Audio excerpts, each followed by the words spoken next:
प्यारे दोस्तों, कैसे हैं आप लोग। पीएसपी के इस डिजिटल ऑनलाइन प्लेटफॉर्म पर आपका हार्दिक स्वागत एवं अभिनंदन है। जैसा कि आपको पता है, प्रतिदिन हम आपके लिए करंट अफेयर्स से संबंधित भारत, विश्व और राजस्थान का महत्वपूर्ण करंट अफेयर्स लेकर के हाजिर होते हैं। दोस्तों, आज की हमारी जो सबसे पहली खबर है वो संबंधित है दिग्गज अभिनेता मिथुन चक्रवर्ती से संबंधित है। और जब अपन लोग जो है वो मिथुन चक्रवर्ती की बात करते हैं तो ये एक मराठी हैं और फिल्म जगत में इनका बहुत बड़ा नाम है और इनको जो है वो भारत सरकार ने दादा साहब फाल्के पुरस्कार से सम्मानित किया है। ठीक है, तो इस प्रकार से अगर अपन लोग देखें तो दिग्गज अभिनेता मिथुन चक्रवर्ती को भारत सरकार ने 70वें राष्ट्रीय फिल्म पुरस्कार समारोह में भारतीय सिनेमा में उनके उल्लेखनीय योगदान के लिए सिनेमा क्षेत्र में सरकार द्वारा दिया जाने वाला सर्वोच्च सम्मान दादा साहब फाल्के पुरस्कार से सम्मानित किया जाएगा। ये बहुत बड़ी खबर है मिथुन चक्रवर्ती, क्योंकि ये एक बहुत ही बड़े कलाकार हैं तथा इनको भारत सरकार के द्वारा सिनेमा जगत का सर्वश्रेष्ठ दादा साहब फाल्के पुरस्कार प्रदान करने की घोषणा भारत सरकार के द्वारा की है।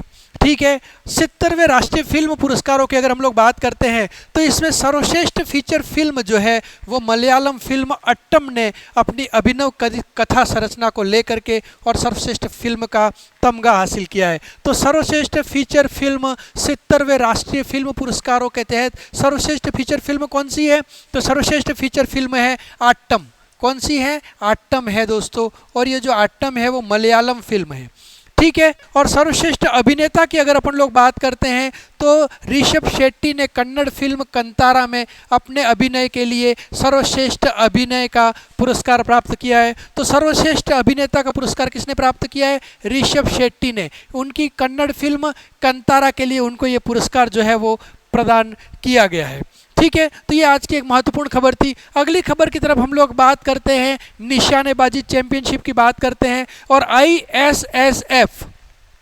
ठीक है, तो ISSF जो है वो अंतर्राष्ट्रीय निशानेबाजी खेल महासंघ है ना। तो अंतर्राष्ट्रीय निशानेबाजी खेल महासंघ के द्वारा जूनियर विश्व चैंपियनशिप में भारतीय जोड़ी ने निशानेबाजी में कांस्य पदक जो है वो प्राप्त किया है। ठीक है, तो भारतीय जोड़ी की अगर अपन लोग बात करें तो इसमें गौतमी भनोट और अजय मलिक हैं। कौन कौन है? गौतमी भनोट और अजय मलिक हैं। तो गौतमी भनोट और अजय मलिक की इस भारतीय जोड़ी ने पेरू के लीमा में आयोजित ISSF जूनियर विश्व चैंपियनशिप में एयर राइफल मिश्रित स्पर्धा में क्रोएशिया को हरा करके और फिर कांस्य पदक प्राप्त किया है। कौन सा पदक प्राप्त किया है? कांस्य पदक प्राप्त किया है। और इस चैंपियनशिप में भारत ने कुल 5 पदक जो है वो प्राप्त किए हैं। ये एक महत्वपूर्ण खबर है। ये भारत का एक प्रकार से कह सकते हैं कि एक प्रकार से जो है वो समग्र प्रदर्शन है। तो ISSF यानी अंतर्राष्ट्रीय निशानेबाजी खेल महासंघ, और ये ओलंपिक निशानेबाजी स्पर्धाओं का एक शासी निकाय है और इसके द्वारा पेरू के लीमा में आयोजित जूनियर विश्व चैंपियनशिप के अंदर एयर राइफल मिश्रित स्पर्धा में गौतमी भनोट और अजय मलिक की जोड़ी ने कांस्य पदक प्राप्त किया है।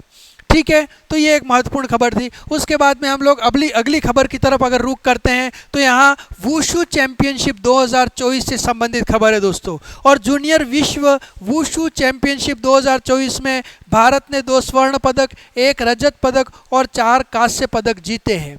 ठीक है, तो इस प्रकार से जूनियर विश्व वुशु चैंपियनशिप के अंदर भारत ने कुल 7 पदक जो है वो जीते हैं, जिसमें से 2 स्वर्ण पदक, 1 रजत पदक और जो है वो 4 कांस्य पदक जो है वो विजेता भारत रहा है।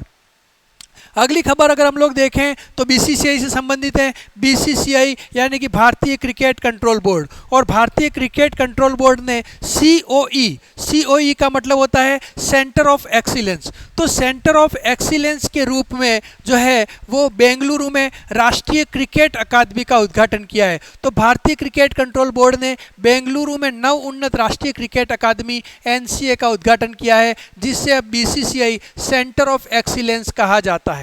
ठीक है। तो इस प्रकार से बेंगलुरु में बीसीसीआई द्वारा उद्घाटन किया गया राष्ट्रीय क्रिकेट अकादमी जो है उसका नया नाम होगा बीसीसीआई सेंटर ऑफ एक्सीलेंस। क्या नाम होगा? BCCI centre of excellence. तो बीसीसीआई ने बेंगलुरु में सेंटर ऑफ एक्सीलेंस के रूप में राष्ट्रीय क्रिकेट अकादमी का उद्घाटन किया है। ये जो है आज की हमारी एक और महत्वपूर्ण खबर है।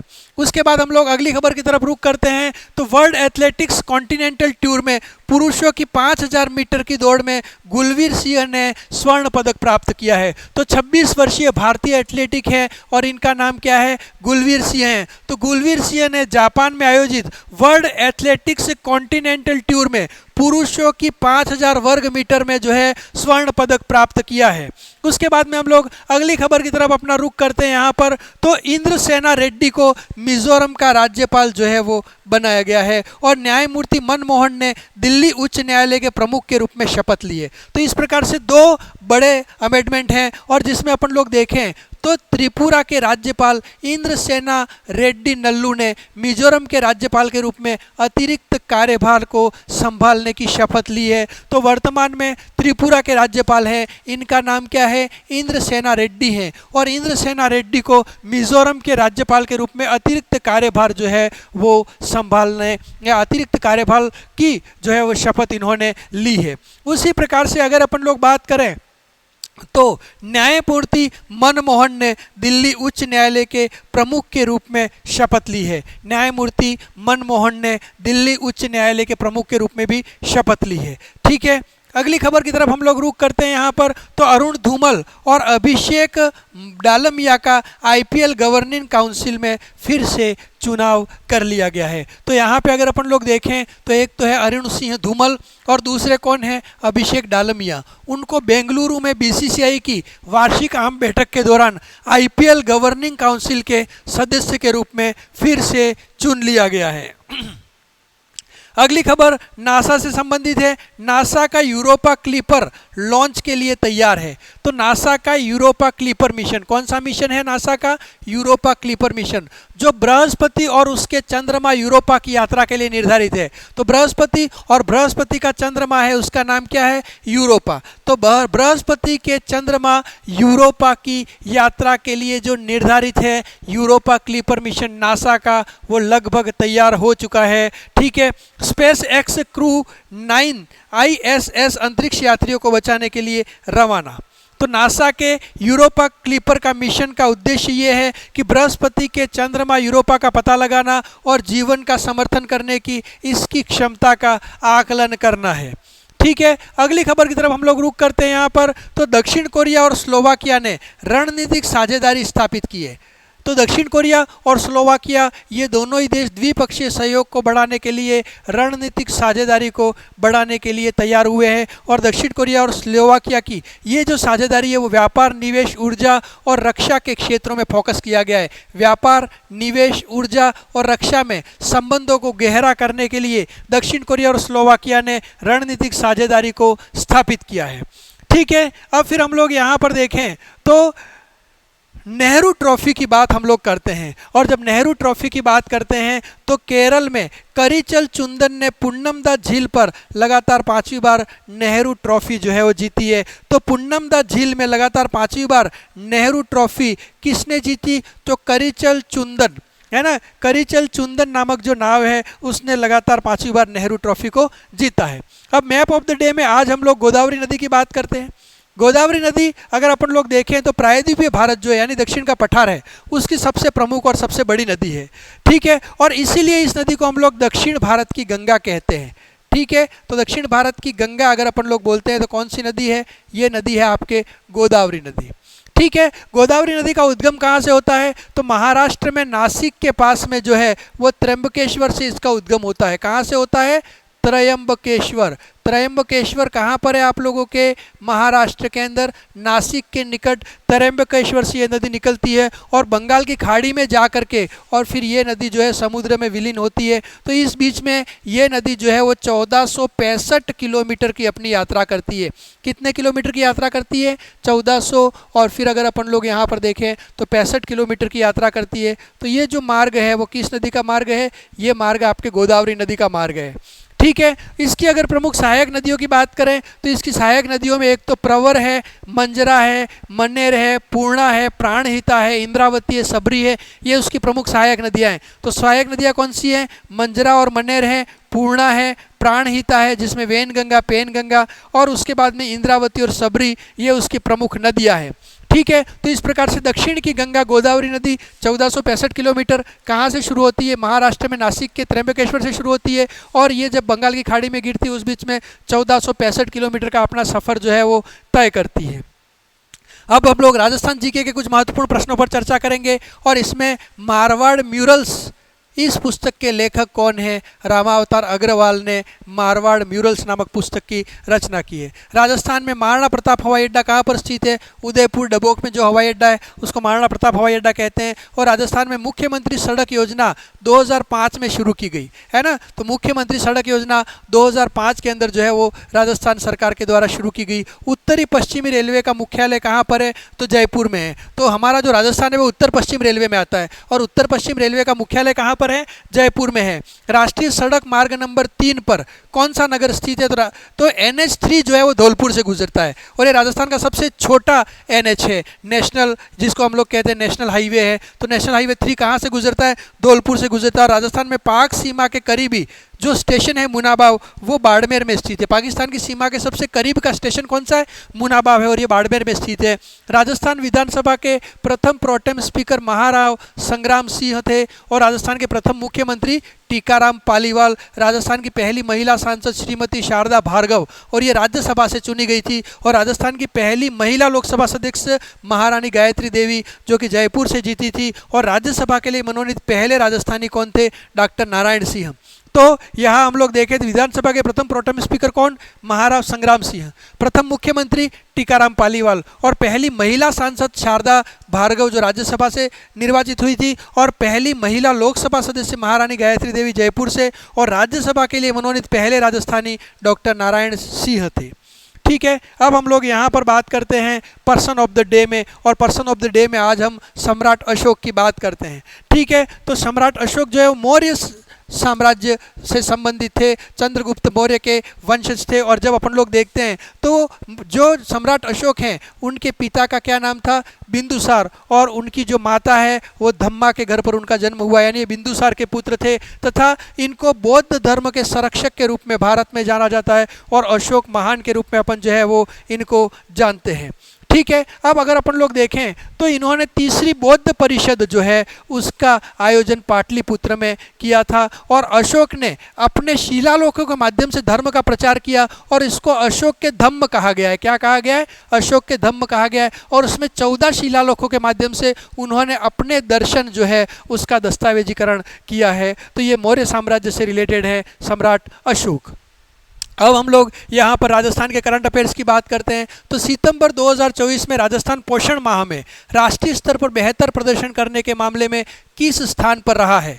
ठीक है। तो यहाँ पे अगर अपन लोग देखते हैं तो इस कार्यक्रम को अगर अपन लोग देखें तो पोषण माह किस महीने की बात है? सितंबर में। तो राजस्थान पोषण महीने में राष्ट्रीय स्तर पर बेहतर प्रदर्शन करने के मामले में जो एक मार्किंग की गई है उसमें राजस्थान का स्थान कौन सा है? 6ठा स्थान है। ठीक है। तो पोषण माह का आयोजन किस महीने में हुआ? सितंबर 2024 में हुआ। राजस्थान इसमें राष्ट्रीय स्तर पर बेहतर प्रदर्शन कर रहा है, और इसके कारण देश में उसका स्थान कौन सा है? 6ठा स्थान है। ठीक है। फीफा से सर्टिफिकेट प्रदान करने वाला देश का दूसरा स्टेडियम कौन सा बना है?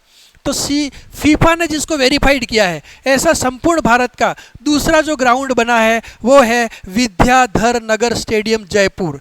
ठीक है। यानी अंतर्राष्ट्रीय स्तर पर फीफा के द्वारा मान्यता प्राप्त कौन सा स्टेडियम है राजस्थान का? तो विद्याधर नगर स्टेडियम है, जो कि जयपुर में स्थित है। और अगर अपन लोग देखें तो भारत का पहला टर्फ फुटबॉल ग्राउंड जो फीफा से मान्यता प्रदान जिसको की गई है वो कौन सा है? श्रीनिधि स्टेडियम हैदराबाद में। कहाँ पर है? श्रीनिधि स्टेडियम हैदराबाद में। तो फीफा से सर्टिफिकेट प्रदान करने वाला देश का पहला स्टेडियम श्रीनिधि हैदराबाद में, और दूसरा विद्याधर नगर जो है जयपुर में है। ठीक है, तो ये आप लोगों के लिए आई लीग के 12 मैच यहाँ पर होंगे और 15 टीमें यहाँ पर आएंगी, तो ये एक महत्वपूर्ण खबर है। उसके बाद में राजस्थान फिल्म फेस्टिवल में राजस्थानी फिल्मों की कैटेगरी में किसे बेस्ट फिल्म का अवार्ड दिया गया है, तो यहाँ पे अगर अपन लोग देखें तो राजस्थानी फिल्मों की कैटेगरी में भवानी जो फिल्म है उस भवानी फिल्म को बेस्ट फिल्म का अवार्ड दिया गया है। तो राजस्थान फिल्म फेस्टिवल में राजस्थानी फिल्मों की कैटेगरी में भवानी फिल्म को बेस्ट फिल्म का अवार्ड प्रदान किया गया है। अब रोजाना एक योजना पे हम लोग बात कर रहे हैं, तो आज हम लोग जो है बात कर रहे हैं राजस्थान सहकारी गोपाल क्रेडिट कार्ड ऋण योजना। ठीक है, तो राजस्थान सहकारी गोपाल क्रेडिट कार्ड ऋण योजना, और इसका शुभारंभ कब हुआ, तो इसका शुभारंभ हुआ 28 अगस्त 2024 को। तो 28 अगस्त 2024 को सहकारिता राज्य मंत्री गौतम कुमार के द्वारा गोपाल क्रेडिट कार्ड योजना का लोकार्पण या इस योजना का शुभारंभ किया गया। तो राजस्थान सहकारी गोपाल क्रेडिट कार्ड ऋण योजना, तो राजस्थान सहकारी गोपाल क्रेडिट कार्ड ऋण योजना पोर्टल का शुभारंभ 28 अगस्त 2024 को सहकारिता राज्य मंत्री गौतम कुमार के द्वारा किया गया। और ये योजना जो प्रारंभ की गई उसका उद्देश्य है गोवंश का संरक्षण करना, और इसके तहत पशुपालकों को 1 लाख रुपये तक ब्याज मुक्त ऋण उपलब्ध करवाया जाता है। तो गोवंश की सुरक्षा के दृष्टिकोण से गोवंश को पालने वाले जो पशुपालक हैं उनको 1 लाख रुपये तक का ऋण प्रदान किया जाएगा, और उसमें भी ब्याज नहीं लगेगा, मतलब ब्याज मुक्त ऋण प्रदान किया जाएगा। और राजस्थान सहकारी गोपाल क्रेडिट कार्ड ऋण योजना का शुभारंभ 28 अगस्त 2024 को राजस्थान के सहकारिता राज्य मंत्री गौतम कुमार के द्वारा किया गया है। प्रथम चरण में 5 लाख गोपालकों को ऋण उपलब्ध करवाया जाएगा और 150 करोड़ रुपए इसमें खर्च होंगे। ठीक है, और ये ऋण जो है वो 1 वर्ष के लिए दिया जाएगा। कितने लाख गोपालकों को ऋण प्रदान किया जाएगा, 5 लाख गाय पालने वालों को, 5 लाख लोगों को, 5 लाख गोपालकों को ये ऋण प्रदान किया जाएगा। प्रति 1 लाख रुपया 1 साल के लिए दिया जाएगा, और उसमें किसी भी प्रकार का कोई भी ब्याज जो है वो नहीं देना होगा। ये एक महत्वपूर्ण योजना है। तो इस प्रकार से आज के हमारे भारत, विश्व और राजस्थान का करंट अफेयर्स और उसकी एक योजना हमने आपसे शेयर की। उम्मीद है हमारी ये क्लास आपके लिए उपयोगी साबित होगा। आप सभी को बहुत बहुत धन्यवाद, आभार, शुक्रिया।